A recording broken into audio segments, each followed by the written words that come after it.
All right, let's turn to this now. The Northwest Department of Education condemns the torching of 7 Tosca Primary School classrooms in the Kagisano-Molopo local municipality. It's believed the incident took place on Friday when angry community members stormed the school.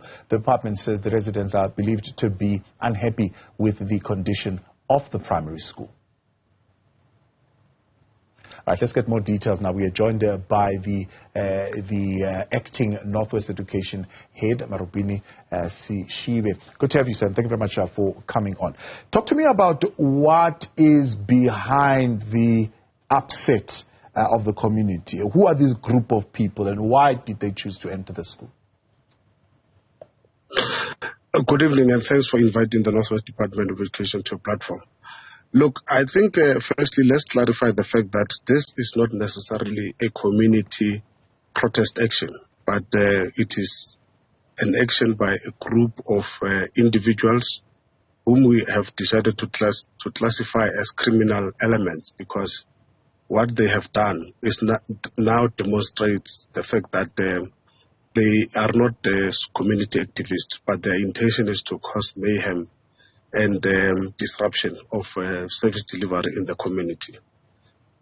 I'm saying so because yesterday on Sunday, we met with a group of community leaders and role players in that community. The chief was there. We have met with the councillors, we have met with the parents, we have met with the SGB, the principal and the teachers, and all of them are condemning this particular action by these few individuals. And may I also hasten to indicate that the police have by now arrested 13 people who appeared at the Khanyesa Regional Court. I'm informed that they are now out on a bail of 200 rand each person. Yeah. But the source of the tension in the community, it's the fact that this particular group of people are riding on a campaign of the community which is a legitimate thing, that the community requires the department to provide them with a new school, because the school that they've been using, it's an old in terms of the infrastructure, yeah. And it's also not adequate, which is a genuine concern as far as we are concerned. And as the department, when we met with them yesterday, we did indicate that we understand their concern, and we are going to make sure that we refer the matter to our principal so that a decision can be taken in terms of how we can help them. So there were 3 classrooms there that did not meet the requirements of the occupational health regime, I believe, and the Department of Labor closed down that particular block of 3 classrooms because they were not up to standards. You are correct. That is what the Department of Labor, we are informed, has done. What would have led to those classrooms not being compliant?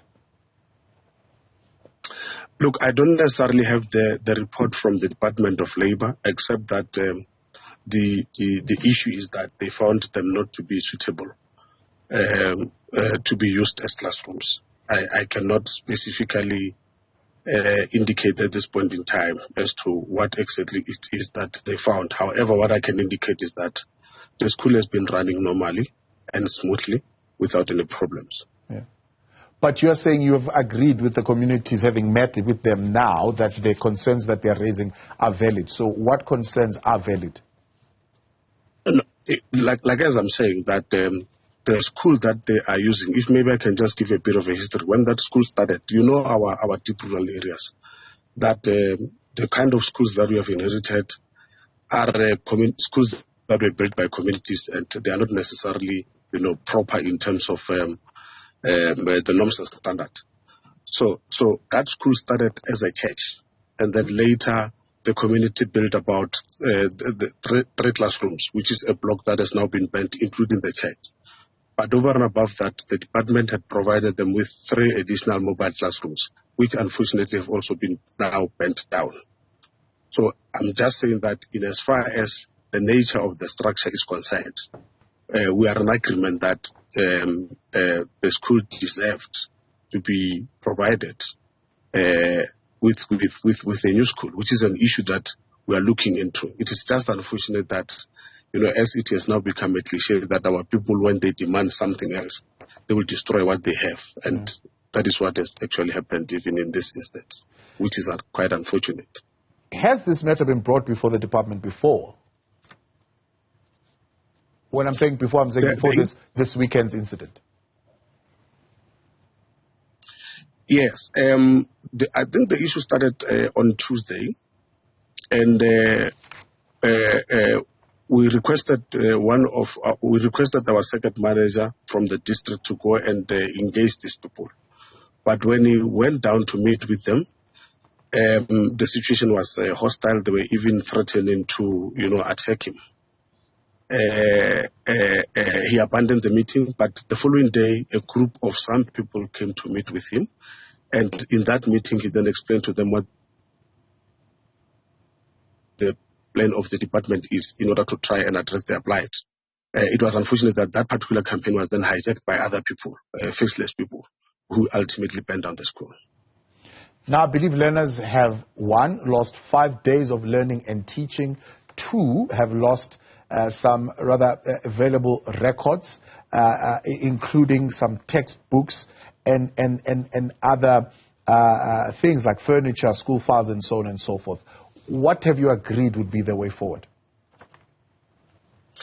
Yes, that is once again quite unfortunate. What we have agreed on is that we have identified a building which was used by the Kagisano-Molopo Municipality. It can give us about 4 classrooms, and we are going to add 4 mobile classrooms. Learners tomorrow are reporting for school. We are going to get them furniture, we're going to get them textbooks and stationery. We understand that this week it will not necessarily be smooth sailing, but at least we have identified a place where they can start to come and attend school. So we are going to provide them with LTS and research. Maropene, I appreciate your time. Thanks so much for coming on. Northwest Department of Education acting head there, Maropene Seshibe. We continue in a moment here on In Focus. Stay with us.